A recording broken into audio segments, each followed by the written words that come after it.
সূরা বাকারার শেষ দুটি আয়াতের একটি ভিন্ন ফজিলত রয়েছে, একটা ভিন্ন মান রয়েছে, সম্মান রয়েছে।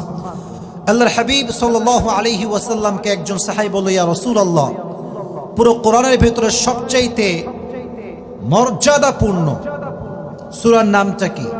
তিনি বললেন সূরাতুল ইখলাস। ওই সাহাবী বলল, ইয়া রাসূলুল্লাহ, কোরআনের ভিতরে সবচাইতে মর্যাদাপূর্ণ আয়াতের নামটা কি? উনি বললেন আয়াতুল কুরসি। এবার সেই সাহাবী বলল, ইয়া রাসূলুল্লাহ, কোরআনে এমন কোন আয়াত রয়েছে যে আয়াতটা পড়লে আপনি মনে করেন আপনিও লাভবান হবেন, আপনার উম্মত লাভবান হবে? কোন আয়াত রয়েছে? আল্লাহর হাবিব বললেন, দুটি আয়াত রয়েছে যেটি পড়লে আমার উম্মত এবং আমরা সবাই লাভবান হব। সে দুটি আয়াত হচ্ছে সূরা বাকারার শেষ দুটি আয়াত। সুবহানাল্লাহ পড়লেন না সবাই? এই দুটি আয়াত কখন নাজিল হয়েছে? হাদিসে আসছে, মেরাজের রাতে যখন নবীকে সালাত গিফট করা হয়, নামাজ গিফট করা হয়, তখন নামাজের সঙ্গে আল্লাহ তাআলা নবীজিকে সূরা বাকারার শেষ দুটি আয়াত গিফট করেছেন। সুবহানাল্লাহ পড়েন সবাই।